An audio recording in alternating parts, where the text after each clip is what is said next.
Good evening. Welcome to Wellness Through Mindfulness.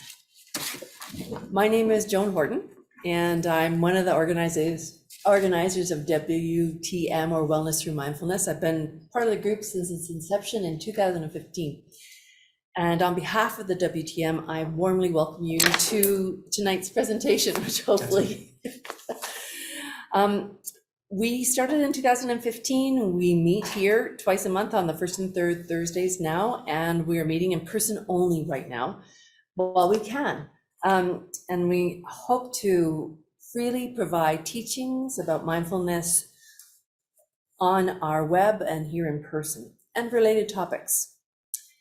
Our website is www.thebreathproject.org. Anybody online will know that. And provides animated videos about meditation and multiple interviews about mindfulness with expert teachers if you want to go on and have a look at some of the past talks. And then to go on to, said that, wtm.thebreathproject.org, that is the one that has our talks on it. And it has information about WTM events and videos of the previous talks and written summaries of some of the talks, mindful musings by Phil, and other resources. So it's very valuable if you want to do any deeper inquiry into mindfulness. We encourage people to sign up on the WTM website to receive our notices. And you can go to the WTM homepage to sign up. Tonight, for those of you who may not have been here before, we are going to have a presentation from about 10 after 7 until 8 o'clock. Followed by a question and answer until about 8:30. Everyone will have the opportunity to ask questions during the Q&A related to the topic presented tonight, or questions in general related to mindfulness or meditation. Just as a disclaimer related to the Q&A, these sessions are provided strictly with the intention to provide education. It's not a forum intended to deal with personal specific problems that one might have. WTM and the participating speakers aren't a substitute for professional care. Please ask questions pertinent to the evening's topic or a mindfulness related question. And for your knowledge, we are recording this event. The evening will be recorded, and that recording will be available on the WTM website in about a week. And please bear this in mind if you don't wish to be recorded if you ask a question. But we will not be identifying you by name when you ask your question. The computer remains on the speakers. It won't be picking up the audience. We, as a group, as a nonprofit group, Wellness Through Mindfulness events are freely offered, and the committee is a nonprofit volunteer-led group. We don't have any costs associated with our speakers. They all give freely of their time to bring you these valuable teachings and experiences. However, to continue delivering these twice a month, we do have expenses to keep our website current, as well as ongoing communication through social media and emails. It's not a lot, but the costs are a reality for us. To keep offering these events to you, we need your donations. A minimum donation of $5 does make a difference for us. Donations can be made through the donation basket at the back of the hall, which is on the shelf there by the kitchen, or on the WTM website on the homepage. Before we begin, you may notice around you that there are a number of pictures that show our Indigenous heritage of this building. These are taken in this vicinity. I acknowledge the traditional territories of the people of Treaty 7 region in southern Alberta, which includes the Blackfoot Confederacy, comprising the Siksika, Piikani, and Kainai First Nations, the Tsuut'ina First Nation, and the Stoney Nakoda, including the Chiniki, Bearspaw, and Wellesley First Nations. The city of Calgary is also home to Métis Nation of Alberta Region 3. And in regard to COVID, we're all here tonight. We care deeply about your health when we invite you to make the choice that is right for you while attending our events in person with the following considerations. If you're feeling unwell, please don't attend our live events. And it is the responsibility of the individual to determine your own personal risk. WTM does not assume responsibility for any instances of COVID that arise from attending these events. In regards to sharing, in an attempt to encourage community and discussion, we have introduced a sharing section on our website. Some of you may have seen that already. Please enter any questions related to a presentation or your mindfulness and meditation practice. This can be accessed through the WTM homepage. Again, that is wtm.thebreathproject.org.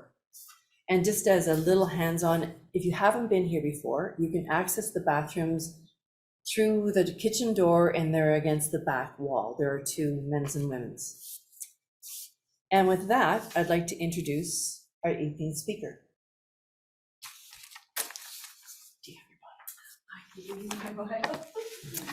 Tonight is Mindful Movement, and it's presented by Christine Francoeur, who has been a very seminal in helping our group carry on and assisting us. Thank you. So Christine's path to mindfulness grew from a career in marketing and business development. Working with many of Canada's top 100 businesses led to many days on airplanes and boardrooms until she was diagnosed with breast cancer at the age of 33. From that point on, the seeds of her mindfulness practice took root, and she pursued her teaching training in yoga and meditation. Christine's training in meditation started locally and then expanded to the certification program with John Cordfield and Tara Brock, two of the most well-known and respected teachers today. As a clear change coach, she connects her clients to the foundations of mindfulness and coaching discovery to assist them in living a more purposeful life of choice. In early 2024, Christine will be launching the Mindfulness for Life online membership to allow people to learn and experience mindfulness with her on their own schedule. And tonight, I'd like to welcome Christine to the center seat, and she's going to be talking to us about mindful movements. Mindful movements benefit us in so many ways, but it's also a helpful practice to explore prior to a seated meditation. So I think with that, you can. Wonderful. Good. Thank you, Joan. I think what we'll do tonight is we'll do it a little different. I'll just invite Joan and Phil to everyone find their place in front of their yoga mat, and I am going to adjust so that we can see me here.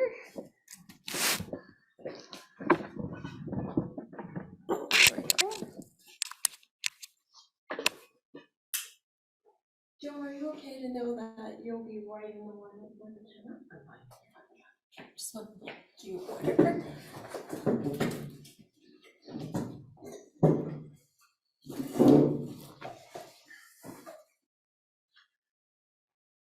Well, hello.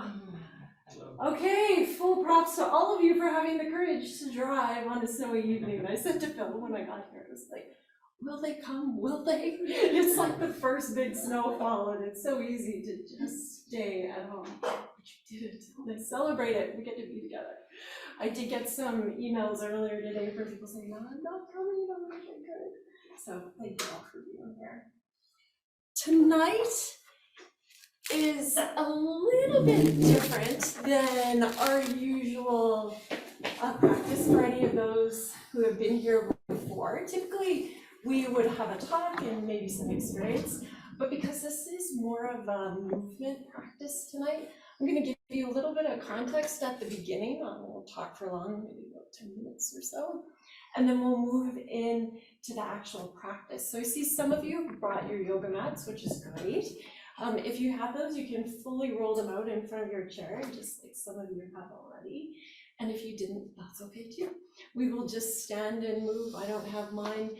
I designed it that it would be beneficial to have the mat for the body scan at the end of the practice, but you can do a body scan seated too. So either way, we are all exactly as we should be today. We can go from Joan, who's got her bolster, her blanket, her block, which is great, because that's how I travel with my yoga props too, and to those who just have a mat. So it's brilliant. Whatever you need, you have a jacket, we can always roll that up for a pillow later. So we will make it work. So thank you all for being here. Does anyone do any mindful movement or yoga practices? Yeah, some good. Okay. Well, when Phil and I were talking originally that this would be my turn to present, and I had looked at our roster of all these really great speakers and the topics that they were bringing, I thought, it's time for some movement. And it's December, and it can be a busy time. We can be moving into a lot of events and commitments, and it's nice to just actually connect into the body. So that's why I chose the topic that I did for tonight. That's one of the reasons. But also another reason because really mindful movement is a big part of my practice and how I got into mindfulness, and I really love to teach it. I really love to share it with others. As I was thinking about WTM tonight, and thank you, Joan, for the introduction, got me thinking about why I joined WTM and why I became, I'm looking over here at Phil, part of the teaching committee. And I think I did that for 2 reasons. The first reason was, of course, I love all things mindfulness and the practice and everything that it brings to my life and all the learnings that I've had with it. And to be able to share that and bring that to others makes my heart happy and aligns with my purpose. And the second thing, and probably really one of the biggest reasons why I wanted to be part of this committee and what Phil was leading, was the very first time I met Phil. We were at the Purple Perk on 4th Street, and we were with Heather Good, and I'm not sure if some of you have met her before. She's taught here. She's a yoga teacher as well and a registered psychologist, and she also does hypnosis. She's just wonderful. And she was introducing me to Phil. She's like, I think you're really gonna like Phil. And I was like, okay. So we met, and we were having this really, of course, lively conversation about the benefits of mindfulness. And Phil was sharing a little bit about his practice and what it was like to be a physician at this time of healthcare.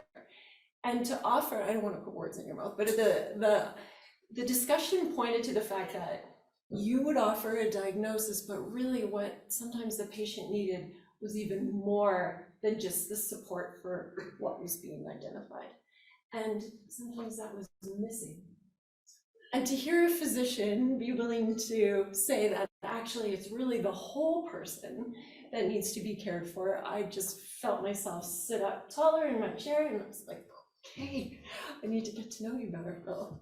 And so that was our very first meeting, and really why I wanted to be part of WTM. So that speaks to me and the fundamentals of the practice, and to what Phil and I were talking about that day, that really mindfulness is about the whole person.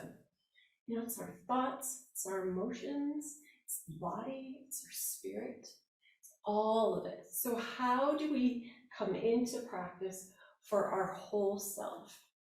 This whole body intelligence that every moment of every day, the body is sending us signals. We get messages all day long. Like, you probably have a message right now. Could be neutral, could be pleasant, could be unpleasant. Jeez, my back is sore in these chairs. Could be neutral, it's like, oh, maybe I'm feeling like a little sleepy. I had dinner. It could be any number of messages, and they come fast. But are we there for them? Do we notice? Do we listen? And there's a description from the Buddha that he talks about the emotional and mental things that come at us all the time like a waterfall. And when we think about the waterfall and the pressure of that and how continuous it is, that's really what we're experiencing all day long. And should we choose to be carried away with the water, or could we actually stand and be present to what's here through that awareness and that connection? Well, that's the practice. And coming into the body, it can be challenging. There can be things that we've maybe pushed aside or overlooked, or maybe we don't want to feel because maybe there's some pain there, there's some discomfort, or there's a number of things that are just under the surface that are probably looking for some acknowledgement. So that's what this practice can bring us, is really an awakening, a returning to our whole self through movement, through connection, that I am more than just, that I'm actually all of this. So one of the readings that I wanted to just share with you as we get started is from Hamid Ali, and he's a spiritual teacher that reminds us that if we're not living with awareness of our body, we are not fully alive. And I offer you this. Sincerely explore for yourself. Are you here or not? Are you in your body or oblivious, or only aware of parts of it? When I say, are you in your body, I mean, are you completely filling your body? I want to know whether you are in your feet, or you just have feet. Do you live in them, or are they just things you use when you walk? Are you in your belly, or do you just know vaguely that you have a belly? Or is it just for food? Are you really in your hands, or do you move them from a distance? Are you present in your cells, inhabiting and filling your body? If you aren't in your body, what significance is there in your experience of this moment? Are you preparing so that you can be here in the future? Are you setting up conditions by saying to yourself, when such and such happens, I'll have time, I'll be here? If you're not here, what are you saving yourself for?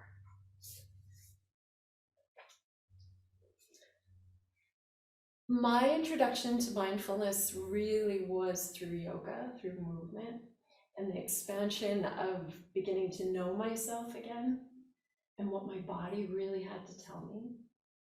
And now and Phil and I have discussed this before, about the importance of what it means to connect with the body, to really listen to ourselves, to hear, to be present, to know, to trust the wisdom of your body, to really know how wise your body is and all it does for you each and every day. Can you really connect in and be present for that? I'm grateful for it. And when things are positive, the body maybe feels good, we tend to want to grasp to that or cling to it and, keep that. But, there can be sensations of pain or discomfort. And so we can feel ourselves maybe contract or shrink away or try to change that. And yet really there's this opportunity to lean into the discomfort, to maybe release the clinging or the striving of wanting things to always feel good or to make it feel like we're at ease. There's this opportunity to be aware of when things are neutral.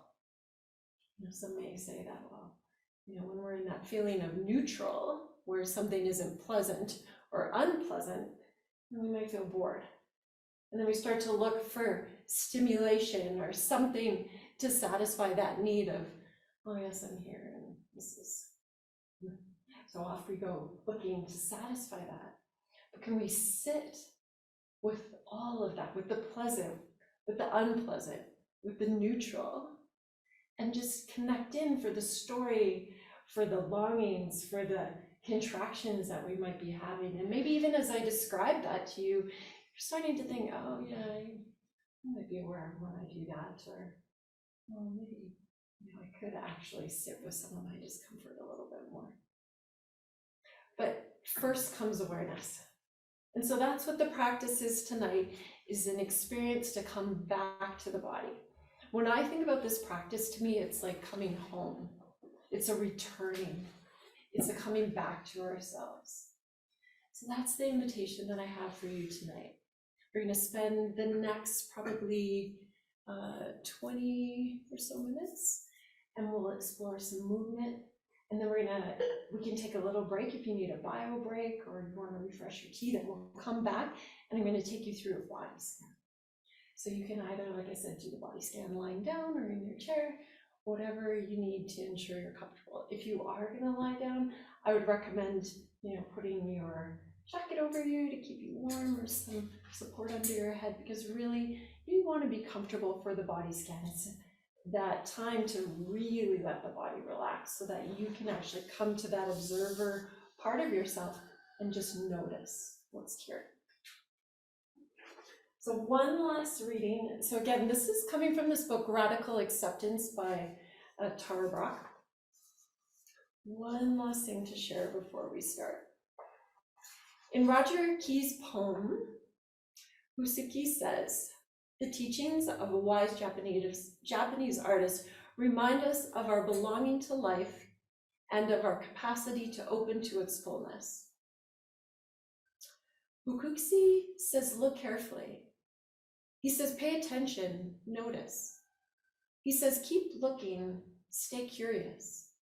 He says, there is no end to seeing. He says, everything is alive. Shells, buildings, people, fish, mountains, trees, wood is alive, water is alive. Everything has its own life. Everything lives inside of us. He says, live with the world inside you. It matters that you care. It matters that you feel. It matters that you notice. It matters that life lives through you. Look, feel, let life take you by the hand. Let life live through you. And so then what Tara says here, following this poem, as we move from resisting our physical experience to bringing radical acceptance to the life living through us, we awaken from trance. So what she means by when she says that we're in this trance, it's just that feeling of the waterfall, like everything is going by and we are swept up in it, that we can interrupt this trance to actually notice and become aware. So we open to the fullness and mystery of our life. Each moment we wakefully let be, we are home. As the great 18th century Zen master Keen Zenji wrote, this very place is the lotus land, this very body, the Buddha. The lotus land is the cherished place of awakening that is always here in the present moment. When we meet life through our bodies with radical acceptance, we are the Buddha, the awakened one, beholding the changing stream of sensations, feelings, and thoughts. Everything is alive. The whole world lives inside us. As we let life live through us, we experience the boundless openness of our true nature. So let's explore. Okay. I just invite you now to find your seat. Sitting up nice and tall. Maybe coming to the edge of your seat.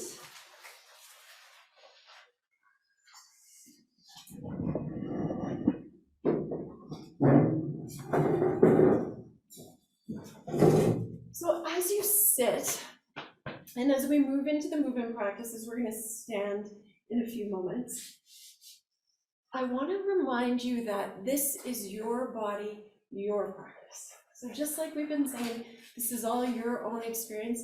I'm going to suggest movements. If it doesn't feel right for you, you don't need to do that movement. And yet the invitation is also that as we stretch in the body, our Western minds are like, no pain, no gain, I'm going as deep as I can. But actually, we don't need to go as deep as that. We can actually let off. If the stretch is a 10 of sensation, what would it like to feel? What would it feel like in your body at a 6 or a 7? Because when we come into that stretch and we're at a 6 or a 7, actually the body can breathe a little easier. There isn't this like edge that we're pushed so tightly against. We can actually open up a little bit more. So I offer that to you as well as we start to move. Okay. Any questions, anything as we get into the practice? All right. So sitting on the edge of your seat with this long spine, let's just take the hands and just have them down by your side. So we'll start to circle the shoulders back and down. So pulling the shoulders forward, it's like you're trying to bring your shoulders towards me. And then you want to draw them up towards the ears, circling them back and dropping them down. So see what kind of rotation you can get through the shoulder. Good. Notice what's happening here. Is there clicking? Is there tension? All right, and then let's just shake that out. And then round into the spine, let the head hang, just shake it out. Feel the torso heavy, and then roll up. Nice, and we'll place our hands on our thighs with the palms facing down. We're gonna move into some stretches for the neck. So just slowly letting the head drop over to the right to allow some sensations along the left side of the neck. So as the head moves, as soon as you start to feel sensation, maybe you just pause as opposed to going right to your edge. And let's inhale the head coming back up. Exhale, other side. When you start to feel that stretch, pause.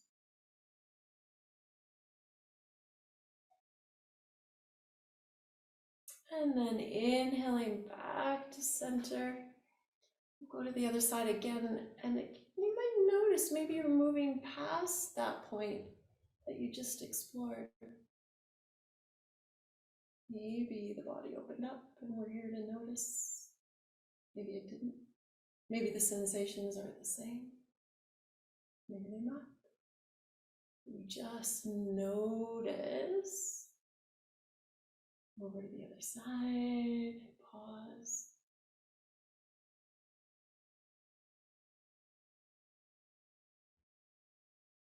The neck is this place of sensation, bringing us into this present moment. And bringing the head back up. And turning the head, just you can just look over the left shoulder. You don't have to go all the way, but you're just turning the look. And swiveling the head slowly over to the right.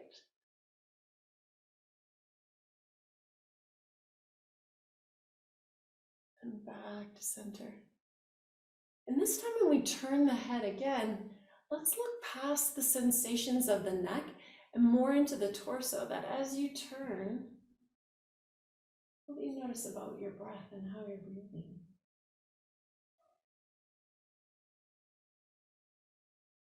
Smooth it forward. And over to the other side.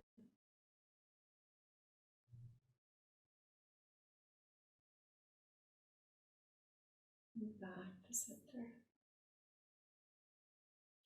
Just allow the chin to drop down to the chest. And maybe here the head can gently sway to the left and the right. So easy. Now I just invite you to find movements here with your neck that feel right for you. That I gave you some movements that you can try, but now this is your time, your practice. What feels right for the neck in this movement?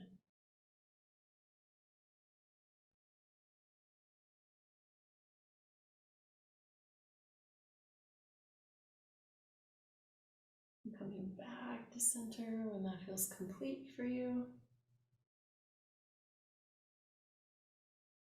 Just pause here. Feel the head balanced on the spine. Just notice the position of the body. You're in this seated position. And feel your feet beneath you.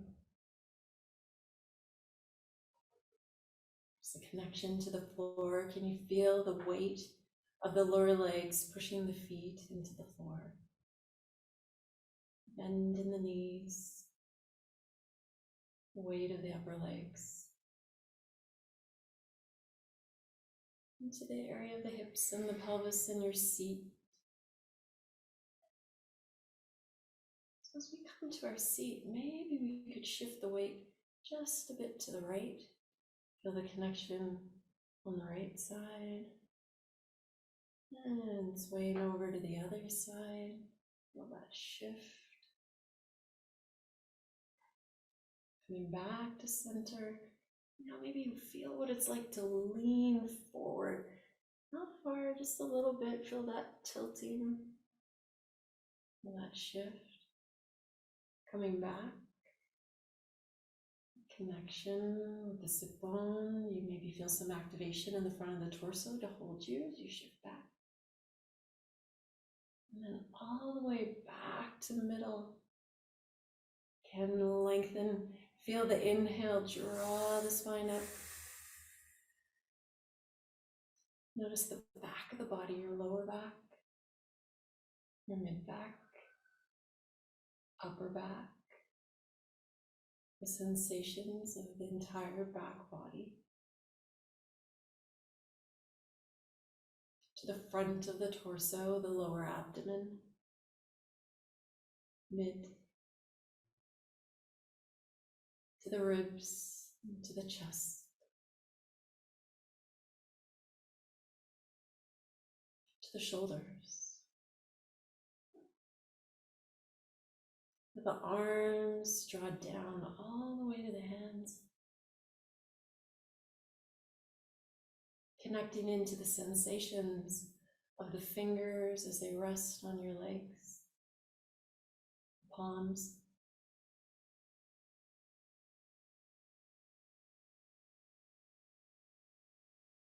Bringing your attention to your neck, your jaw.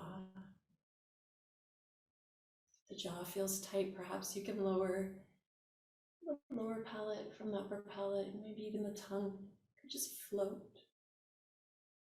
Sometimes the tongue can be pressed up to the roof of the mouth or against the teeth, and put a lot of tension in the tongue. Can you just even soften the tongue, the cheeks?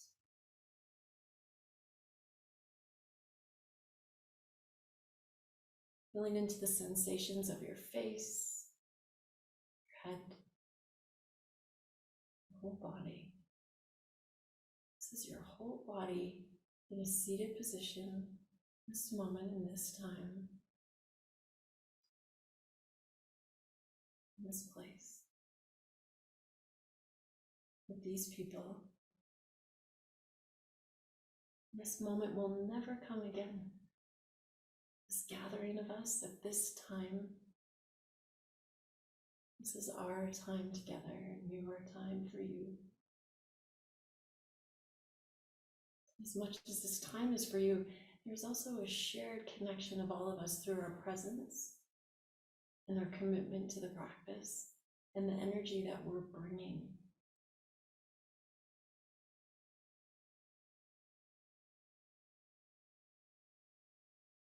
Can you bring your attention now to the breath? Just noticing where you feel the breath move in the body. Perhaps you feel a call to lengthen the breath, and perhaps you just feel called to watch the breath.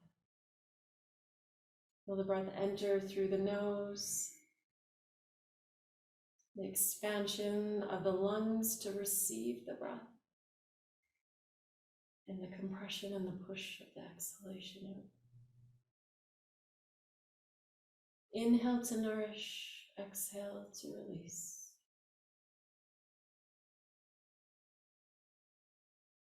Inhale to nourish, exhale to release.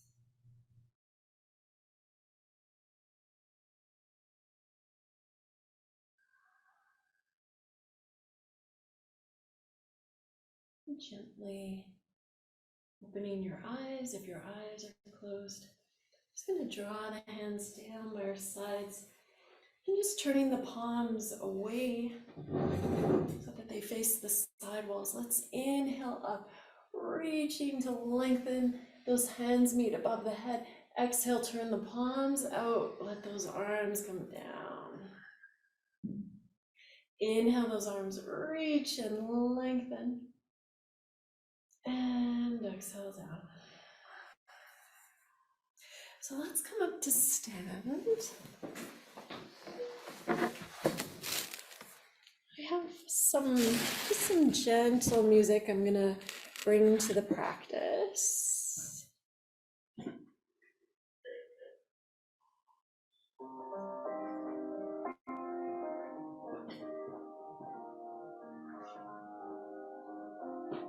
All right. So just standing in front of your chair, just take a step forward so you've got a bit of space. Just show this myself. See all of me? Maybe a little bit better. I want to see my whole self. There we go.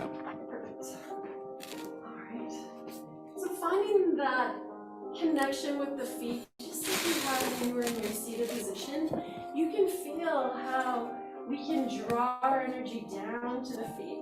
And to actually help with that, if you feel like you've had a day where you've maybe been in the mind a lot of busyness, you can actually just come onto your toes and then drop the heels. Yes. Come onto the toes, drop the heels. Take an inhale. Nice. I'm just gonna step a little bit wider than hip width. We're just gonna come into some gentle twists here, letting those arms swing.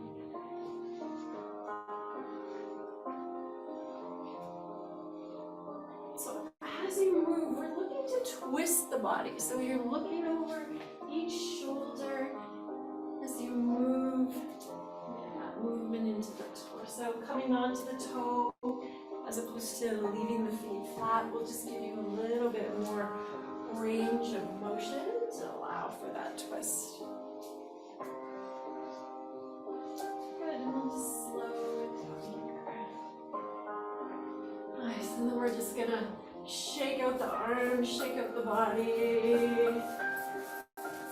Just shake into those hands. Carry a lot of tension in the wrists, and just like we're throwing out all the energy of that. And then let's sweep those arms wide. Inhale, reaching up, gaze comes up to the hands. Exhale, sweep those arms down. Now the invitation here is to actually bring the breath to the movement of the hands. So it's an inhale up and an exhale down. So your rate of movement with your arms might be really fast for the inhale, might be actually longer for the exhale. You might find you have a pause at the top in between the inhale and exhale down. But just let those arms ride the wave of the breath. Good,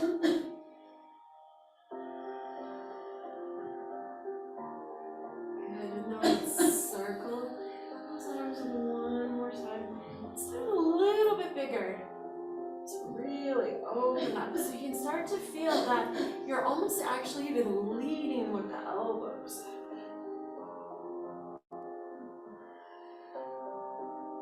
Good, and then we're going to come forward, we're going to bring those shoulders forward, change the movement.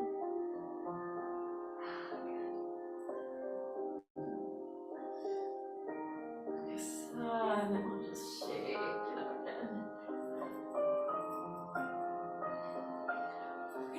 Some movement for our hips. So taking your seat, we'll turn it to face this wall. So just take your chair. You can place your left hand on the chair.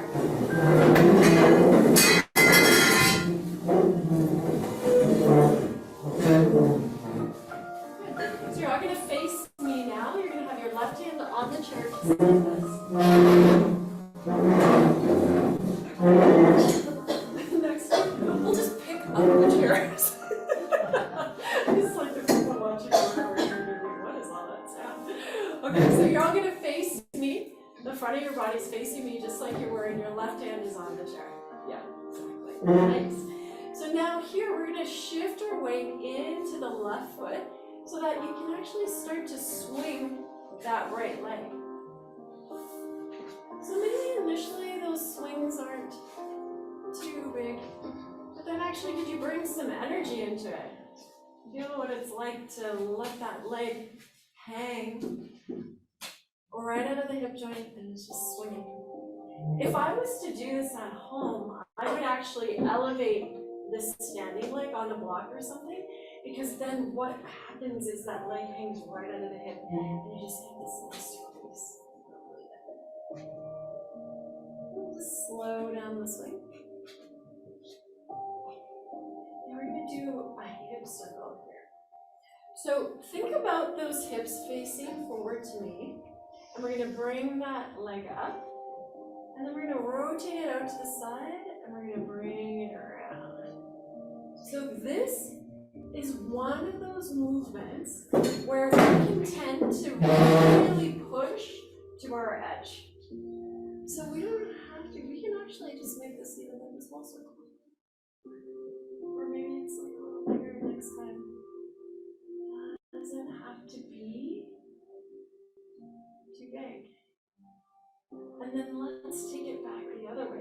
this time, you're gonna send the sole of the foot back behind you. You're gonna rotate so that knee points to the wall, and then you're gonna sweep it forward. So you're gonna push back, rotate, and come forward. A lot of times when we're sitting in meditation, our hips will have something to say. So how are we doing?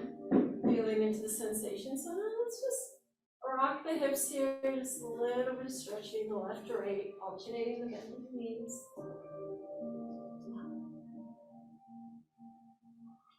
Alright, so then we're gonna pick up our chairs as opposed to drag them. And then we're gonna just place them over on the other side.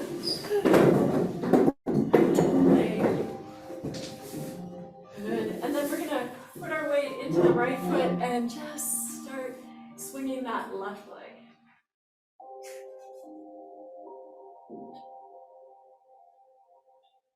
Are you here? Are you hearing the movement? So as you swing this leg, you feel the sensation maybe in the standing hip or maybe in the swinging leg. Where else do you feel it? Maybe in your glutes, in your lower back. Do you feel the sensation of your core to hold you steady? Just really connect in. Don't slow it down.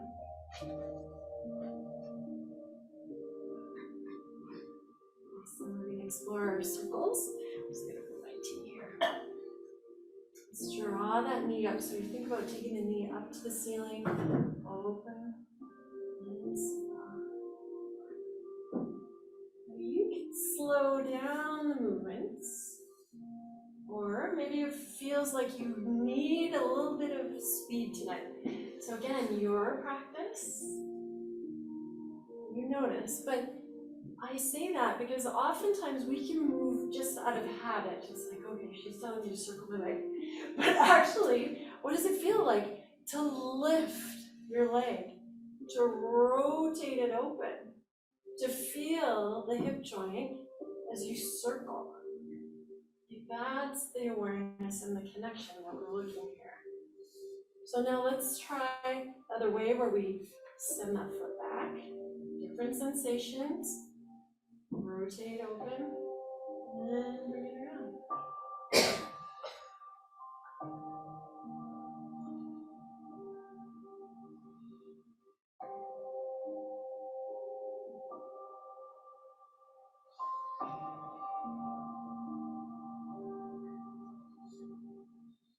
Nice.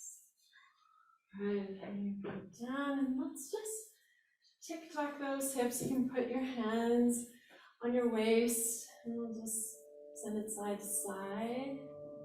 Now how about a little bit more of a circle? So just that tick-tock motion. Sweep it back and around. Feel how the whole body is connected to the movement of the hips. And around the other way when it feels right for you, and that side feels complete.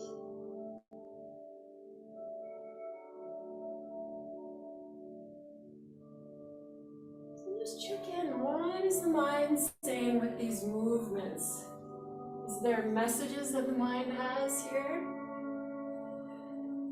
Can we interrupt maybe some of the thoughts that arrive as we move to just stay with sensation, connection? Good. Nice. And just back. So I just invite you, and just place even a hand on the chair just for a sense of steadiness. But we're going to stand here with our eyes closed.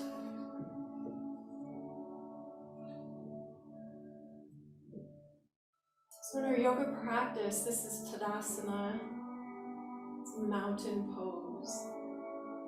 So feel into the energy of what a mountain pose brings. When you think of a mountain, there's an energy of steadiness, of solidity, of presence.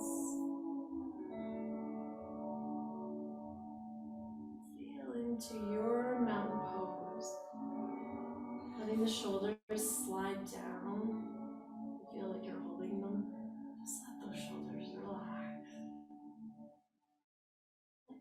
maybe support the shoulders. You don't have to resist gravity, but maybe just let them be. What are you noticing in your hands? Are the hands soft?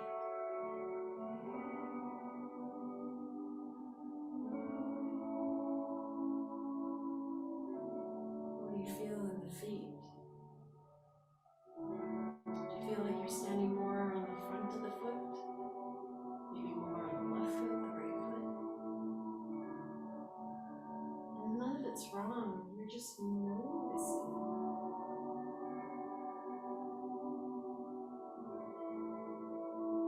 Where in the body do you feel that there might be a bit of contraction? And where in the body do you feel space or ease?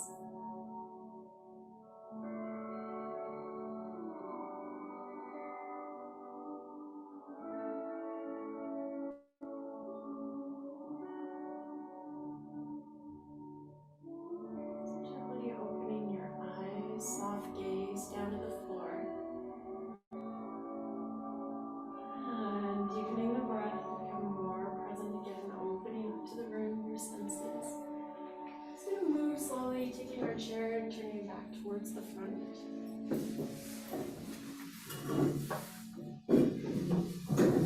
So coming to have a seat. I'm just curious what time it is.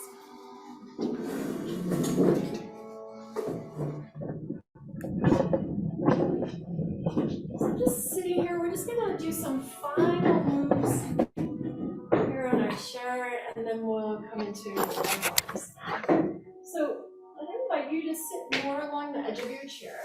Not that you feel like you're gonna come off the chair. You're gonna come into a cat cow, so you get that feeling of the whole pelvis like steady on the seat where you feel like you're supported. So the legs have this nice 90-degree bend. It's like the heels are underneath the knees, like almost like you were standing, just like we were in mountain pose. We don't have our feet back. You're really steady. We can feel the support of the legs. Like you can even push into the thighs and just feel that connection of the feet. Nice. Back, settle into the chin. And then let's slowly draw the chin down to the chest, rounding into the back of the body. Back stretch. And then we're going to inhale, coming forward. We're going to circle back. Moving slow.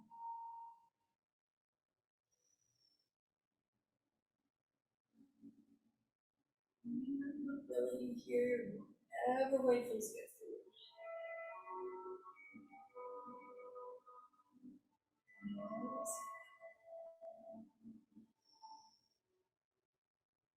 Inhale to that nice straight spine. We'll walk our feet together, the inside of the knees touching.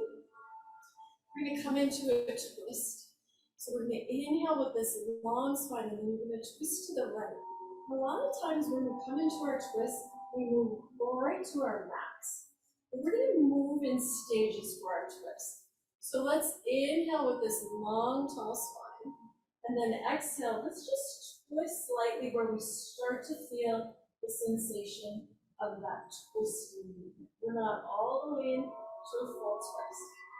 You can use that hand to support you on the chair behind you.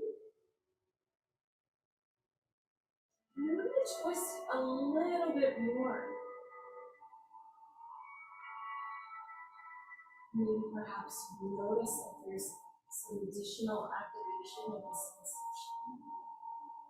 And what if you were to bring your awareness to where you feel that tension and invite a sense of softness? It's in and around the ribs and the mid-back. Taking another full inhalation, can you twist a little bit more? Maybe not, maybe you're at that point where it's time to stop. And then you turn your head. So the head's been coming along, but Turn it up a little bit more. Awesome. So now holding the torso where it is, I just want you to turn your head and look to the front towards me. And you're going to slowly unwind the torso. Feel the shift. And a gentle counter twist to the other side. And release. Inhale to lengthen. Exhale, drop down into that seated position again. The weight of the legs. Inhale to lengthen. Exhale, twist into the other side.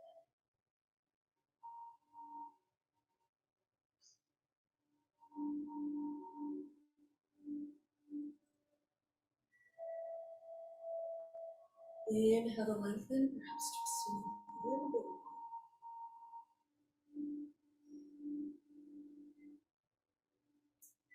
Coming to the completion of the twist and turning the head to that full twist, looking over the shoulder. And release the head, turning to the front. Twist follows. Counter twist. Let's walk our feet a little bit wider than the chair, and the feet can angle out. We're going to come into like a forward fold here. So we just let the hands travel down the lower legs. So we've got this nice flat spine. And then slowly let the head fall. Now, using the inside of the legs, the elbows can actually push into the legs to give you a little more stretch through the inner thighs.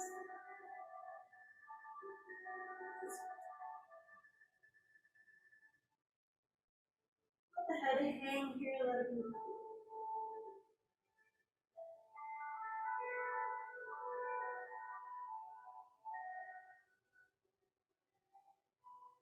And let's inhale to a flat back. Your gaze is looking down at the floor in front of you. Take the left hand up to the thigh, the right hand. We're going to push ourselves right back up. Drawing those legs together. We're going to cross the left leg over the right. Give you a switch here in the glute. And then hinging forward, or you can actually hold onto the back of the chair here as well. So hinge forward. So this is like a modified version of pigeon for those of you that practice. I'm just using the chair to explore in a supportive way. And then switch to the other side.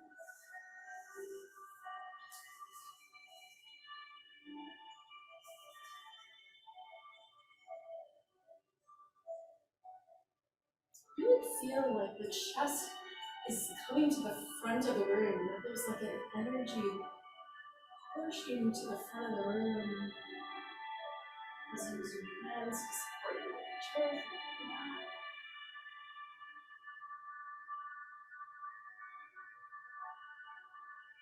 Release.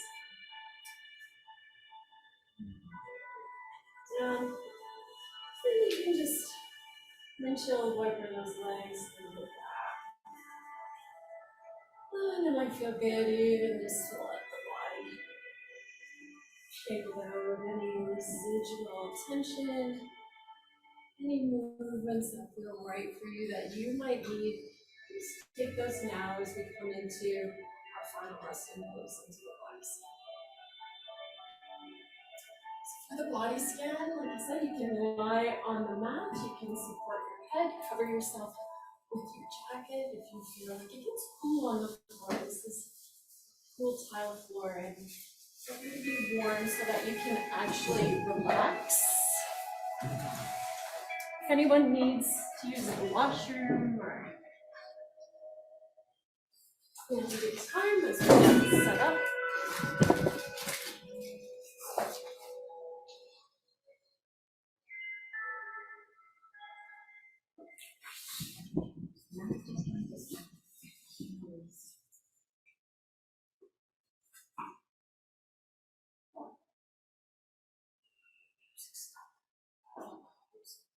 So we're gonna begin bringing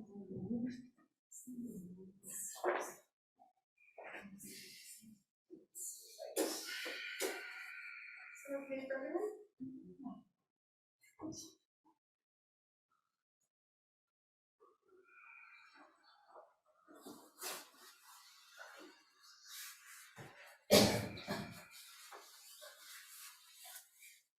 So it's 7:58. We'll be going to about 8:15. And then we'll come back from our practice and then we'll have any discussion. I can answer any questions. So find whatever position is going to ensure that you're comfortable and that you're able to relax.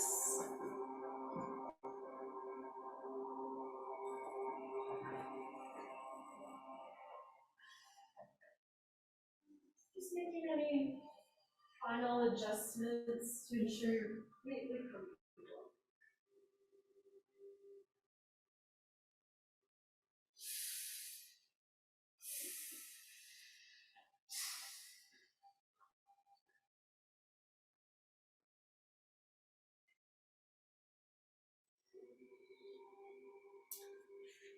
If you are wearing glasses, I just offer the invitation to remove your glasses, because the glasses can be a cue to the mind to keep thinking.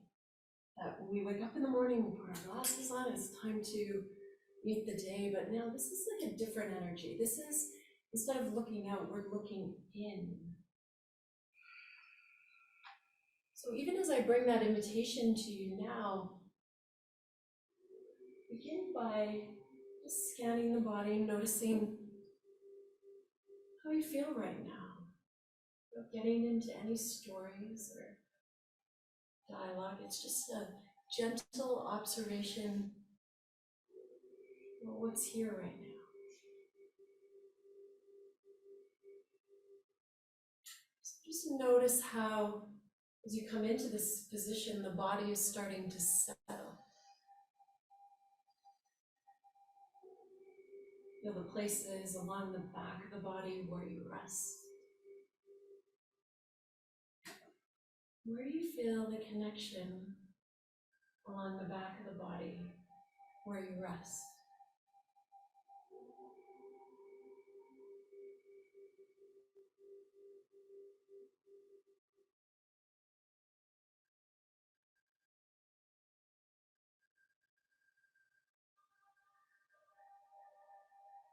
Perhaps you're aware of some sensations within the body. And just notice those and just welcome it exactly as it is. There isn't a need to change anything. Just present. And noticing your breath.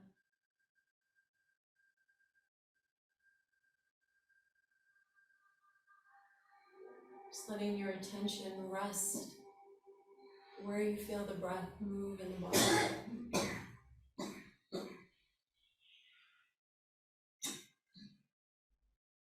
Perhaps you notice the breath in the chest. Maybe you feel it in the movement in the abdomen. You're aware of it as it comes in through the nose.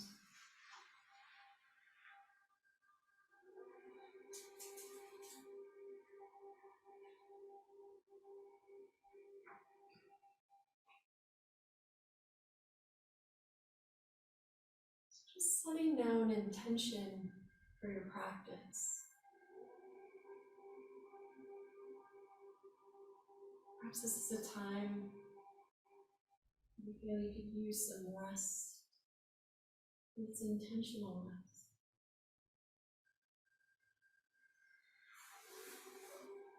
Perhaps you have an intention of creating ease in the body. Just connecting into how this body scan can best support you.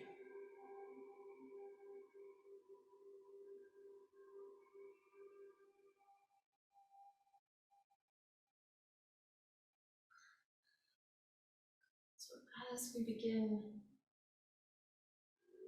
start with any and all sensations in the mouth,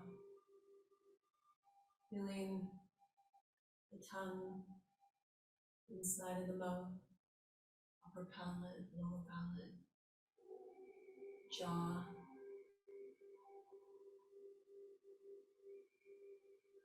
You invite a sense of ease and spaciousness through the mouth and the jaw,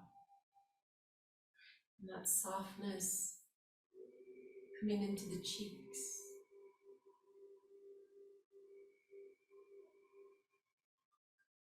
Taking your attention to the sensations of the ears, inner ears, outer ears, into the nose, the breath moving in through the nose, out of the nose.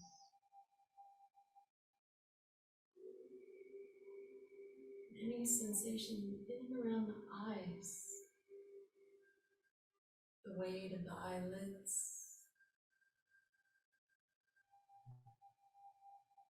the eyes, the space behind the eyes.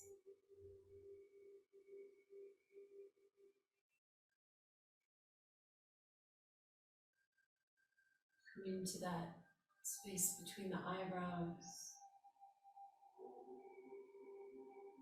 forehead, temples, face. All sensations of the mouth, the jaw, cheeks, nose, eyes, forehead, the whole face. Sensation. The sides of the head, top of the head, around to the back of the head. And down the neck. All sensations through and around the neck. To the tops of the shoulders. And the shoulders be heavy, soft, and relaxed.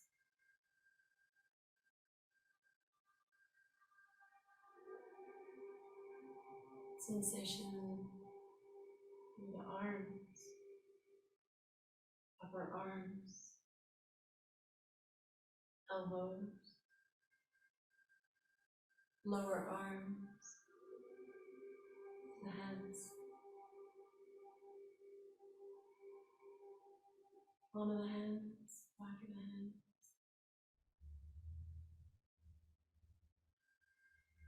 The pulse of the heartbeat in your hands.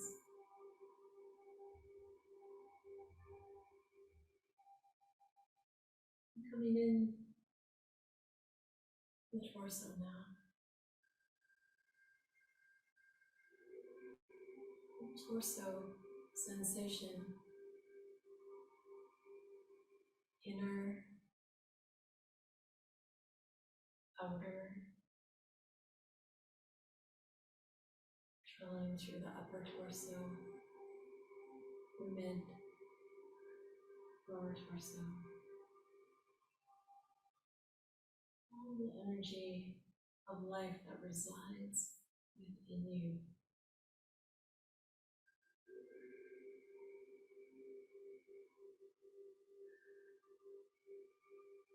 Moving into the hips, pelvis, your seat.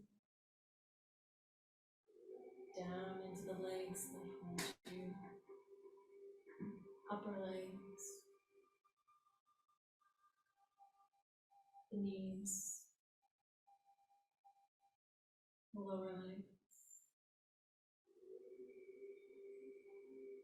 to the feet, soles of the feet, and the toes.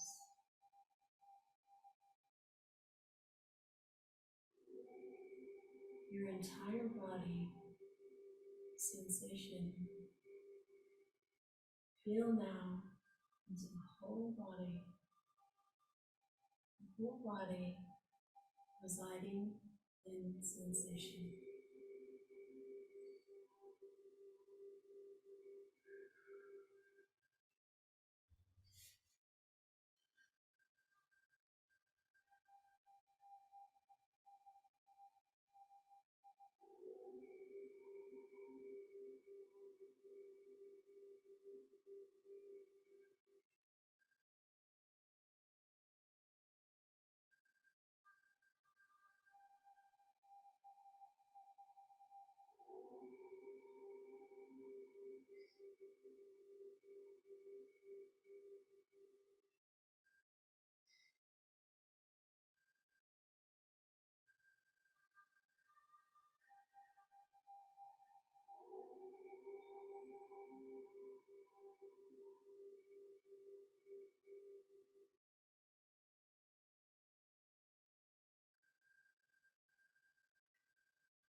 Now taking your attention to the energy and the cares of your heart, the love that resides in the heart.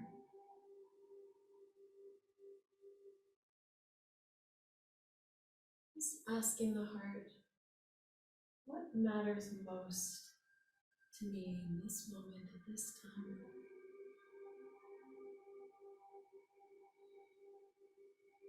Remind me what I hold dear.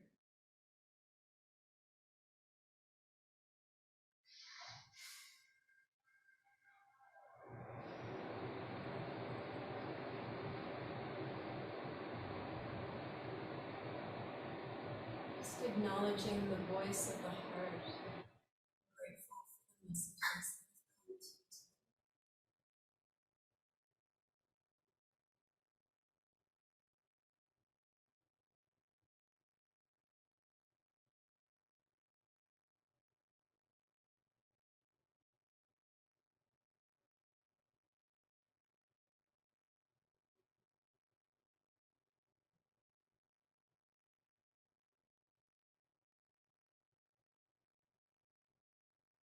Beginning to bring your senses around the room, to the room around you, the sounds of the room. So the sound of your breath,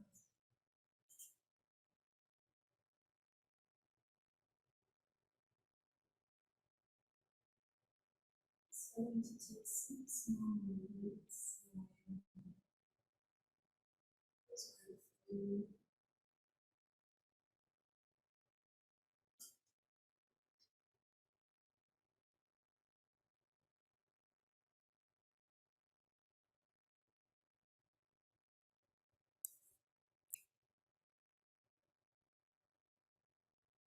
Opening your eyes, and your hands, lying down, go over onto your side.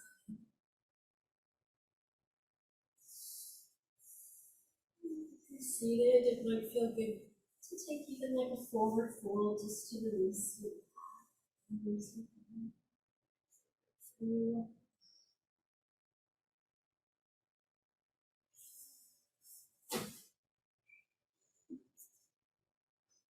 Eventually, we'll return to our seats.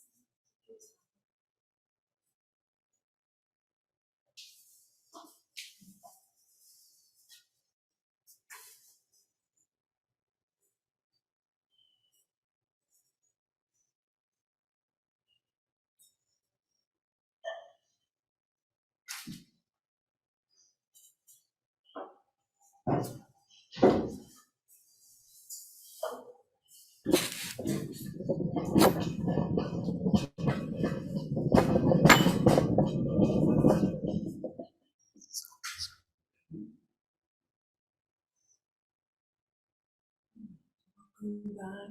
Welcome back.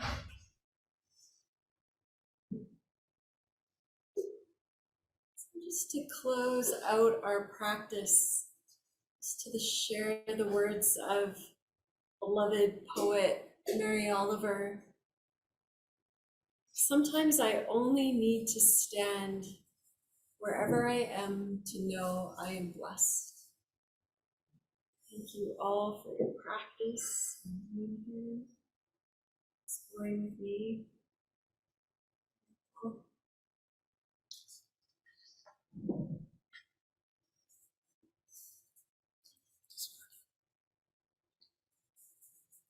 So is there any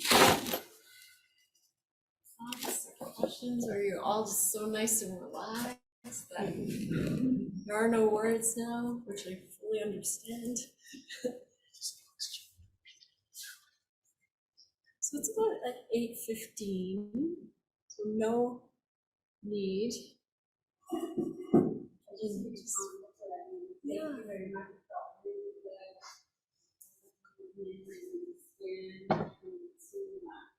I'm sorry I have to leave early.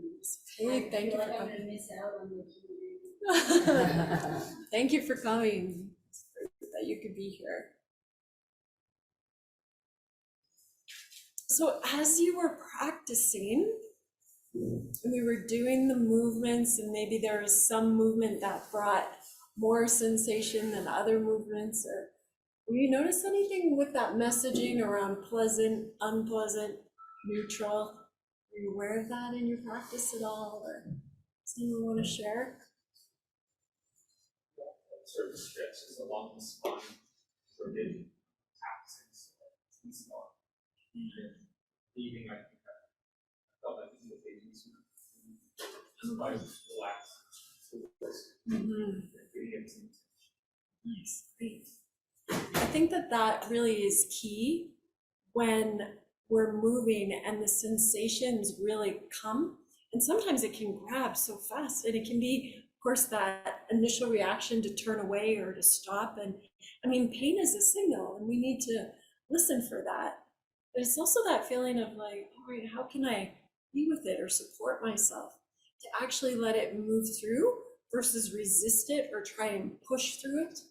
Like, how can we let our body actually have space to open? I mean, that isn't always the case. Sometimes there's other circumstances, but it's like a great practice to open up into. It's lovely. Was it challenging to stay with sensation the whole time? Did the mind get busy? Yeah. Totally normal, as it should. It's busy all day. We can't expect it to stop now. It's like, I have another thing and another thing. So I find for me, the more that I incorporated movement prior to my actual seated meditation, I could be in a seated meditation for longer. So how you're feeling now, then if you went into seated meditation, actually, okay, the mind is maybe a little slower, the breath is a little slower, the nervous system has had some time to just chill. And so when we come into the practice, it doesn't mean that being sleepy is how we want to approach meditation practice. That's not it at all, but it's actually the invitation of presence to really find the truth of what we can be with. And when we're in that state of ease, it can actually sometimes be a little bit easier. Because it has been for me in the past, though. Just offer that to you to see maybe that might be true for you some days before you sit down to practice. It might just feel good to do something. Can you share how we can bring this into our daily life? In terms of, here you're saying we should maybe consider this before a formal sit, meditation. Can you share about, is this a separate practice unto itself, independent of the meditation practice? How can we take this home and use it? That's a great question, Phil. I think what is really meaningful in this type of awareness practice, where we're really connected to the body, I find that that's actually how I move through my day now. Like when I'm having conversations or I'm working at my desk, I'm so aware now of how my body is responding that I'm actually able to adjust accordingly. Like if I'm having a difficult conversation, I'll immediately feel it in my body. It'll be like, okay, why am I tightening? Why am I turning away? Like, what is this body language where and it's like, oh, look at what I'm doing. So, it's this natural awareness that I have, even for my teenage daughter when we're having challenging conversations. It's like, okay, don't be mad. I'm not mad. What makes you think I'm mad? Well, your voice, oh, no, I'm calm. But it's that feeling of being able to bring the attention and the awareness that we're gathering on the mat into life. Because truly that is the practice. Like the mindfulness and the skills that we're building here now is really what carries us through the interactions to have more mindful choice, more mindful speaking, more mindful thinking, an open heart, boundaries. That can be a big part of the practice too. Do we have too much? Not enough? Are we experiencing healthy boundaries in our relationships, how we communicate, all of the awareness around that? I just want to say, I keep hearing, not just here, but mindful, I think it's more heartful. I have a bracelet that says, see from the heart, see from the soul. It's not just about coming from the mind. Oh, so, yes. So heart and mind alignment. Not just coming from mind, I gotta do this to feel it inside from the heart. That's right. That's right. Very Because good said. so we were just discussing how really it's not just mindfulness of the thoughts, but it's actually, that connection to the heart and the guiding, like what we did at the end of the body scan. What was the message of the heart? What does the heart have to say? To me, that's coming through your body. Yeah. The feelings buried never die, so they're there. Mhm. So as you become more self-aware and practice it, they'll be triggered in a good way, they'll come to the surface. That's right. It's all here. The emotions are here.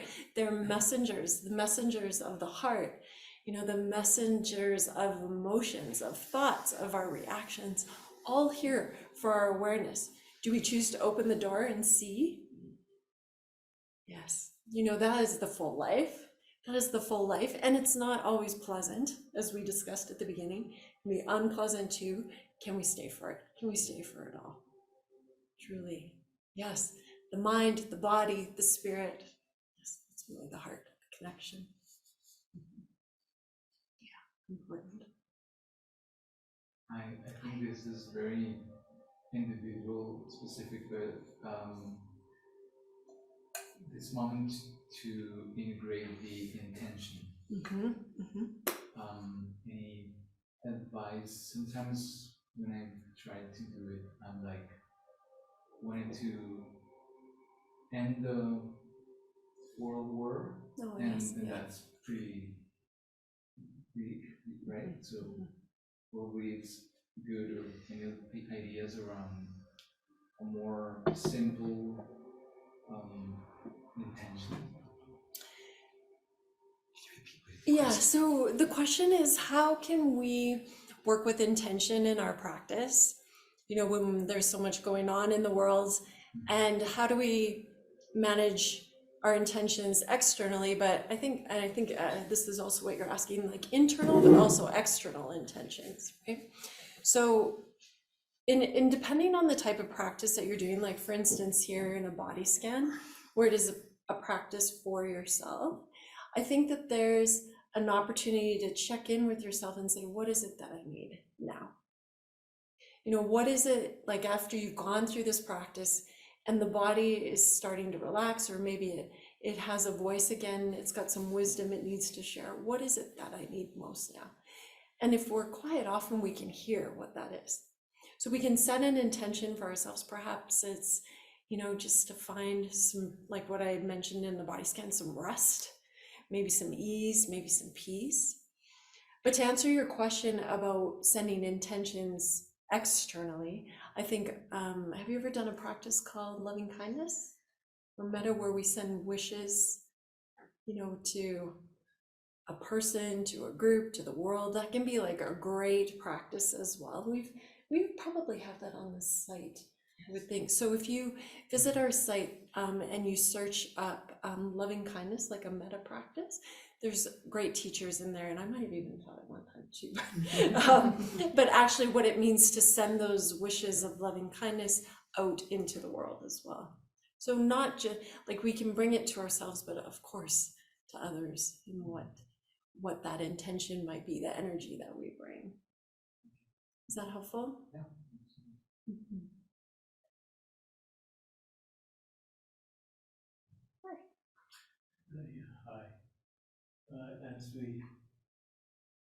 As I followed along with the body scan, and it was me trying to hear if there was anything, coming from my legs or from my arm. And this was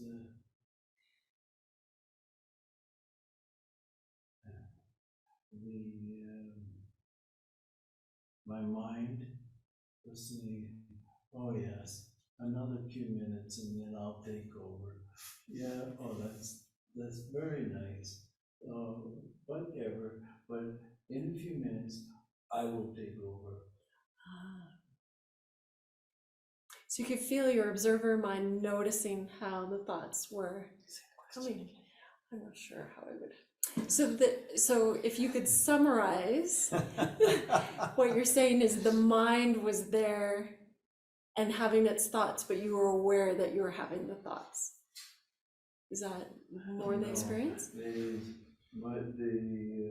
Although I was attempting to have the experience as you were describing it, Oh, I see. my mind was saying, No thanks. I'd like this, saying, yes, do whatever, but I'm going to take over Okay. in just a few minutes. Okay. So I see. this is a brief interlude of my mind is going to take over shortly. And so then what happened after you had that thought? Mine took over. Did it? Or did you interrupt it? Yes, and I tried to just move to the side for a moment, mind, and I call my mind Walter. Move to the side for a moment while I do this. But Walter was saying, oh, get on with it, so I can take over. It's my overall sensation was disappointment that although I was attempting to follow along and to have the experience that you were describing, Walter was saying, whatever. Anyone else? Yeah. I have my own version of Walter. Yeah. Oh, we all do. I think Yes. it's a matter of that part wants attention. Of course. 5-year-old. Okay, I understand. I give you attention. You give somebody acceptance, appreciation, acknowledgement, and affection. They're yours. Yes. So give that to the mind, Walter, whatever your version is, and then go back to your. Because you cannot stop it. You cannot control it. That's So right. acknowledge it and say, well, thank you for being here. Yes. I understand, but I need to do this right now. Exactly. I'll come back to you. Exactly. And for me, it works over time. Yeah. This is a great question that you've asked here. As a segue, I'm going to rephrase your question. We are confronted with our mind all day long. But then we say, how do we approach our mind and our suffering? The self-criticism, the self-agitation. Can we approach it through our mind, or can we approach it through our body? So maybe you can reflect on why should we come to our thinking mind with our body? Can we not solve our criticism of our mind with our mind? Or is there an advantage of coming to our critical mind through our body? It's interesting because I see it for my own practice. The mind is part of the body. So of course it should be here. right? Walter should be here. He should, they should have a voice, right? They are part of the experience. Because in mindfulness, it's thoughts, it's emotions, it's body. So of course the mind has to be here. It has to have its place. And it will have its intention. And like you said, it's the 5-year-old. It's like, I want to be seen, heard, and understand right now, please. Like, this is what we do all day. You listen to me, right? And now you're not. What is happening? Right? Yeah.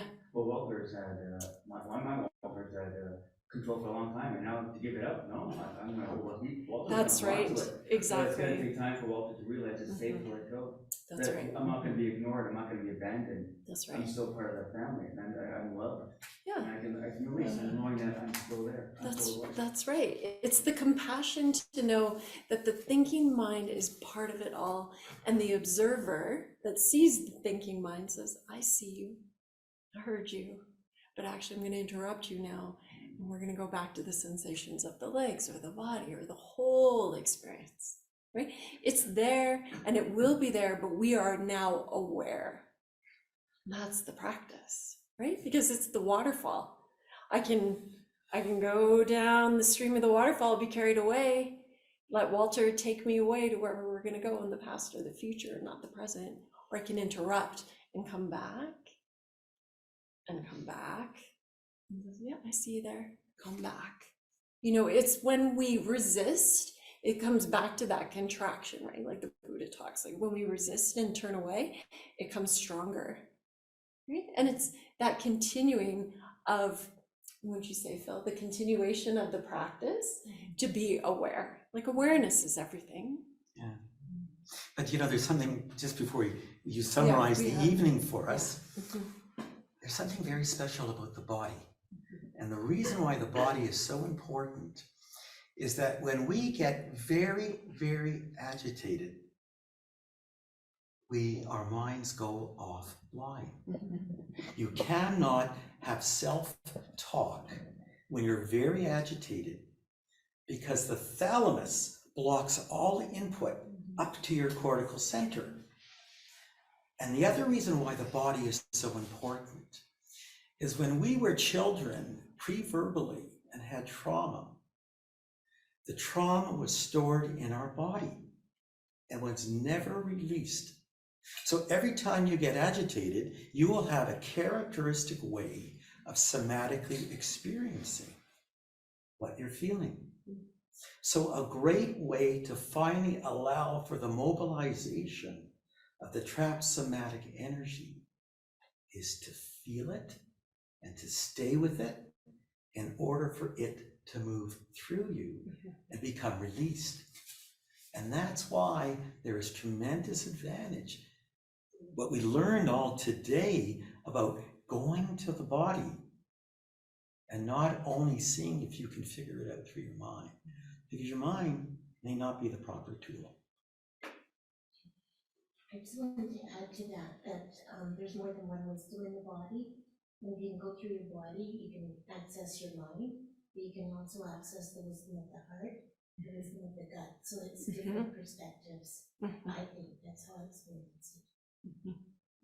I think, and that has been my experience as well. Like the more connected that I've been, the more that I can listen to the wisdom of the body and the knowing and trusting my body that actually it has the messages that I need to hear, right? But it's that, what Phil's saying, it's like, can we trust ourselves? Because that's ultimately what we've moved away from, is maybe there was something that's happened or something that is like, okay, well, too much.